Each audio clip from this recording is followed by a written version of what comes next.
Hi, good morning. I'm Lenny Bonifacio and welcome back again to my YouTube channel. Ayan, magbubukas ako ngayon. Magbibilang ako ng mga coins kasi may dadating akong deliver from City Mart Supermarket kasi doon na ako nag-wholesale, hindi na ako bumibili ng retail. Mas maganda kasi yung wholesale. So ayan, siguro naman pandagdag din ito kasi magkano lang yung pera ko dito, baka ma-short tayo. Kasi nung namili kami last Friday, ang deliver kasi nila ay MWF, namili kami, Saturday pala, namili kami ng Saturday, and then Sunday kahapon, Monday ang deliver nila, so ganun, MWF, kaya ating bubuksan ito, magbibilang tayo ng bariya, at mamaya ay papapalitan ko sa mga tindahan dito, baka gusto nilang coins na tig to 20s, halos kalimitan tig to 20s ito.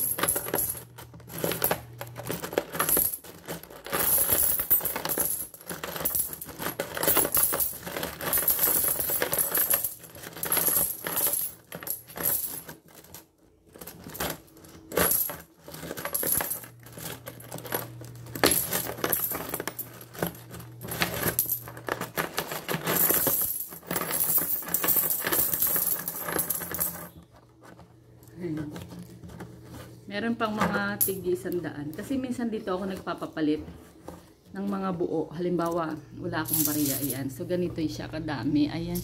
Akin muna bibilangin. At ipaplastic natin. Maagang dadating si ano ngayon?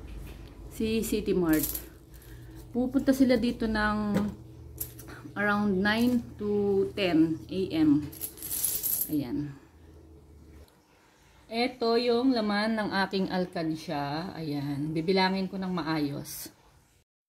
Ito ay tig 1,000 yung isang hilera niya. So, 1, 2, 3, 1, 2, 3, 4, 5, 6, 7, 8, 9, 10, 1,000. 1, 2, 3, 3,000, 3,500. Tapos, ito ay 500. Naka 4,000 naman tayo. Tapos may mga bariya-bariya na sobra. Eto, ibabalik ko na uli doon sa Wilkins para makapag-start tayo uli sa January. So, meron ako nakuhang 4,000 pesos. O, diba? Hindi na masama kasi nga, syempre, ito nang-start lang ako last October o November, kung hindi ako nagkakamali. So, 2 buwan lang yan. Hinuhulog-hulugan ko lang siya ng mga 20 na ganito. Ito yung priority ko dito, yung mga 20 na ganito. Ito mga 5, ayan. Minsan kasi kapag benta ng yellow, 5 piso. So, ito yung hinuhulog namin dito. Imagine, nakapaghulog din ako ng sa yellow na ganyan. Tapos, ito kasi mga nagpapapalit. Halimbawa, naubusan ako ng coins, ayan, nagpapalit ako ng mga papel, tapos sinuhulog ko din dun sa alkansya. Okay, ayan, naka 4,000 tayo. Meron tayong pandagdag pambayad kay City Mart mamaya. Ayan, another delivery from City Mart. Meron tayong 1, 2, 3, 4, 5, 6, 7 box. So, eto yan. In-expect ko kaninang umaga para malinis ko na siya. Ay, para maisalansan ko na kasi nga wala lang naman yung naando namin. Tapos dito kulang-kulang na sa aming shelves.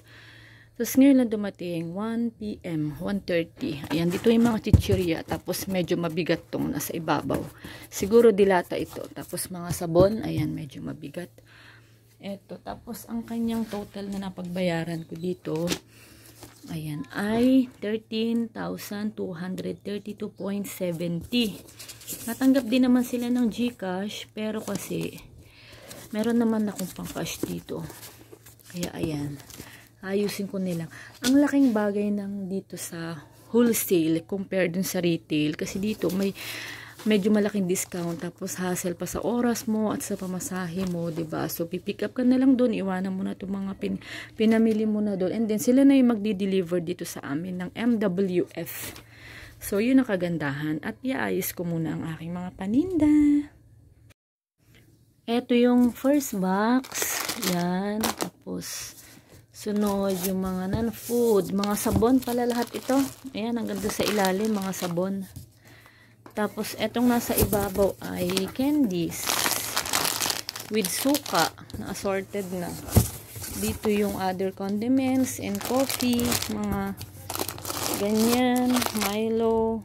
Ayan. Okay. So, aayusin ko muna. Pwede ka din palang mag-order sa kanila through apps kasi meron silang apps ng City Mart. apps. Ayan, magpipick ka na lang or mag-order ka through online. Tas, doon, malalaman mo na rin kung magkano total mo. Ang pangit lang doon, hindi mo ma-avail yung mga like ganito. Ayan, minsan kasi, kung ano lang yung nandun sa cart, parang, yun lang yung makukuha mo. Eh dito, kung ikaw yung pupunta mismo dun sa supermarket, makukuha mo yung mga buy 6 plus 1. Ayan, so doon marami silang mga ganito, may mga buy 6 plus 1 sila, katulad ng Colgate na ganyan, buy 11 plus 1. So free mo na yung isa, di ba? Pandagdag din yun sa iyong mga paninda kung talagang ikaw ay nagwawais. Diba? Pero sa Kala, parang ang tagal-tagal ko nang binibili ng Kala, hindi sila nagpapa-promo. Lagi silang by, ano lang, ganito, per ganito. Hindi sila nagpo-promo. Hindi ko alam kung bakit. Sana magkaroon din sila ng promo dito. Katulad ng mga Certified Ariel Breeze. Yan, yung mga ganyan. Itong isang box na ito, medyo malaki. Ayan, oh. Mataas siya kasi medyo mabigat to eh. Puro sabon. Dinamihan ko talaga kasi wala na doon, oh.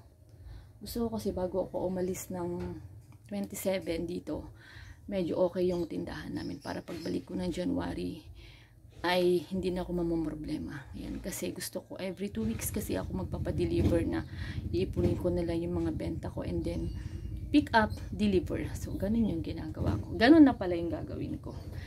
Ayun. Ayan. Meron din palang disadvantage dito sa deliver. Kasi, kumuha ako ng isang cart na chichirya, pero wala siya dito sa resibo. Hinahanap ko siya ng hinahanap, wala talaga siya. Kinalkal ko na, akala ko na sa ilalim, pero wala. So, ang in-expect ko kasi nababayaran ko dito, nasa 15,000. Tapos ngayon, 13,200 lang yung binayaran ko. Ibig sabihin, hindi nila na-punch yung isang cart ng chichirya ko. Ayun, so ang ending, babalik pa ulit ako doon. Pero, okay lang naman yun kasi wag lang yung naipunch na nandito tapos naiwan sa kanila yung box. Okay lang yun kasi nga at least hindi nila naipunch. Nalimutan lang dun sa cart. So ayun lang yung disadvantage talaga. Dito na hindi mo nababantayan yung kanilang mga ginagawa. Pero okay lang din naman. Finally done at naiayos ko na lahat ng aking mga paninda from dito sa baba. Sa mga dilats, ayan, yung chichirya lang talaga yung naiwan ko. Pero okay lang naman, ayan. Dito, ayan, medyo madilim lang yung area, pero nakikita naman din. O, diba? Tapos, ito nakakatawa ito kasi nga, ano, parang naka-organize na siya.